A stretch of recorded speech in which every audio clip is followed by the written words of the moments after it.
اللهم صل على محمد وعلى آل محمد كما صليت على إبراهيم وعلى آل إبراهيم إنك حميد مجيد اللهم بارك على محمد وعلى آل محمد كما باركت على إبراهيم وعلى آل إبراهيم إنك حميد مجيد۔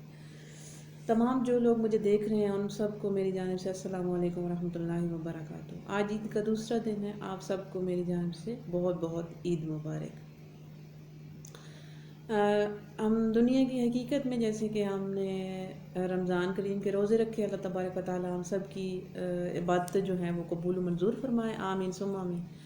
اور اس کے بعد ہم اللہ سے یہی دعا کریں گے کہ آگے بھی زندگیوں میں ہمارے جو رمضان کریم آئے وہ خوشیاں لے کے آئے، خوشحالی لے کے آئے، اور اسی کے صدقے ہماری زندگیوں کو آسان فرمائے، آمین ثم آمین۔ آج بات کروں گی تھوڑی سی خواتین کے حوالے سے کہ گھر کی جو خواتین ہوتی ہیں وہ کتنی آپ کے لیے محنت کرتی ہیں، ایفرٹ کرتی ہیں۔ تو جب وہ آپ کے لیے کھانا بناتی ہیں، جب وہ گھر کے کام کرتی ہیں، آپ کے لیے سب کرتی ہیں، تو جو میرے بھائی ہیں، جو مطلب جس روپ میں بھی عورت کا محرم ہے، چاہے باپ ہیں، بھائی ہیں، شوہر ہے، بیٹا ہے، تو آپ ان کی تھوڑی سی تعریف کیا کریں، ان کو اپریشیٹ کیا کریں، اور ان کی چھوٹی چھوٹی خواہشیں ہوتی ہیں وہ پوری کر دیا کریں۔ جیسے کہ عورتوں کو چھوٹی چھوٹی خواہشیں جو ہیں، ان کی کپڑے ہو گئے، ان کے جولری ہو گئی، ان کی مہندی ہو گئی، ان کی چوڑیاں ہو گئی، یہ چھوٹی چھوٹی چیزیں نا خواتین کو اچھی لگتی ہیں۔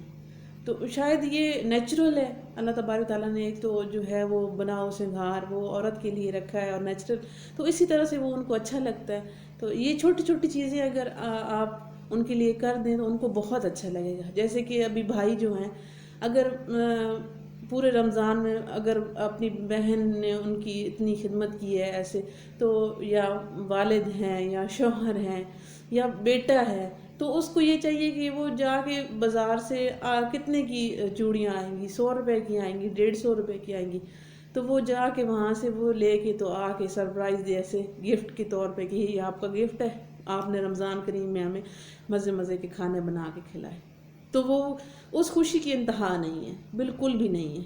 اور اگر ایک خواتین جو بھی خواتین ہیں میری اس بات سے ایگری کریں گی کہ اگر خواتین کما رہی ہے، اس کے پاس اتنے پیسے آتے ہیں، مہینے کی سیلری آتی ہے، لاکھوں کی مطلب آتی ہے، لیکن اگر اس کو اس کا ابو یا اس کا بھائی اس کو 100 روپے بھی دے گا نا، تو وہ اس کے لیے اس جو ₹1,00,000 اگر وہ سیلری لے رہی ہے تو اس کے مقابلہ بالکل وہ 100 روپے نہیں کر سکتا۔ ایون کہ الٹا وہ 100 روپے کو سنبھال کے رکھے گی کہ یہ مجھے میرے ابو نے دیا تھا، یہ میرے بھائی نے دیا تھا۔ تو یہ جو خواتین ہوتی ہیں نا، وہ ان چیزوں کو بہت زیادہ، ان چیزوں پہ وہ سوچتی ہیں یا ان چیزوں کو بہت زیادہ پیار کرتی ہیں۔ میرے ابو اللہ تبارک تعالیٰ ان کو جنت میں اعلیٰ مقام عطا کرے، آمین ثم آمین۔ آپ لوگ بھی میرے ابو کے لیے دعا کیا کریں۔ میرے ابو حج پہ گئے، جب حج پڑھنے کے لیے گئے تو الحمدللہ میرے ابو نے حج اکبر پڑھا وہاں پہ۔ تو جب وہ واپس آئے تو ہم 3 بہنیں ہیں، تو ہم تینوں بہنوں کے لیے، مطلب تینوں بیٹیوں کے لیے، اور میرے ابو کی 2 بہنیں اور ہم لوگ 3 بہن، تو ایک میری امی ہو گئی، تو ہم لوگ 6 ہو گئی خواتین۔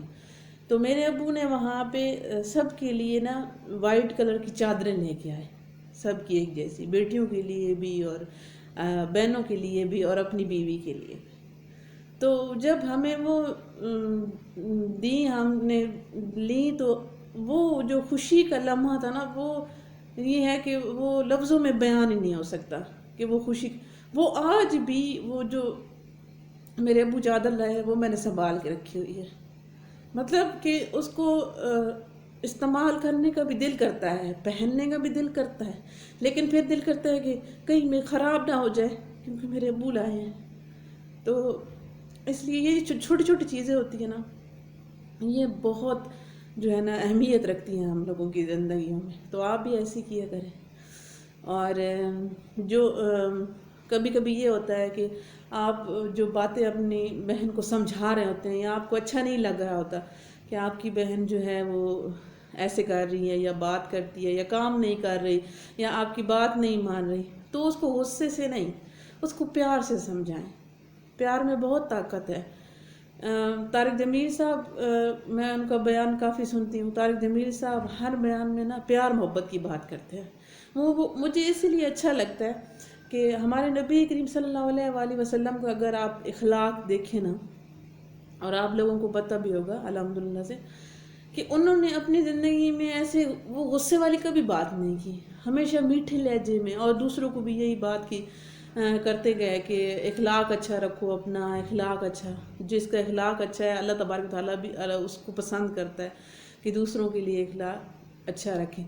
تو یہ چیزیں بہت اچھی ہوتی ہیں اگر ہم اپنی زندگیوں میں ان کو شامل کر لیں. تو آگے رہے عید کی بات.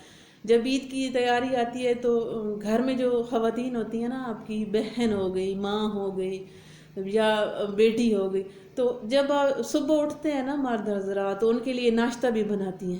تو پھر وہی آوازیں دے رہے ہوتے ہیں ہمارے کپڑے کدھر ہیں، ہمارے شوز کدھر ہیں، ہمیں فلاں چیز نہیں مل رہی، ہمیں فلاں چیز نہیں مل رہی. تو ایک دن وہ گھر پہ نہ ہونا تو آپ کو لگ پتہ جائے، آپ کو قدر آ جائے ان کی. تو اس لیے ان کی قدر کیا کریں، ان کو پیار اور محبت دیا کریں. بس آج کی یہی چھوٹی سی بات تھی جو آپ سے کرنی تھی. دعاؤں میں یاد رکھیں. اور اینڈ میں جاتے جاتے چھوٹی سی دعا کروں گی کہ اللہ تبارک و تعالی ہم سب کی زندگی آسان کرے. اللہ تبارک و تعالی ہم سب کو محبت والا بنائے. اللہ تبارک و تعالی جو کسی کی زندگی میں پریشانیاں ہیں ان پریشانیوں کو دور کرے. اللہ تبارک و تعالی جو بچھڑے ہوئے ہیں ان کو ملا دے. اللہ تبارک و تعالی جو بیمار ہیں ان کو شفائے کاملہ عطا فرمائے. جو بے اولاد ہیں انہیں اولاد نرینہ عطا فرمائے.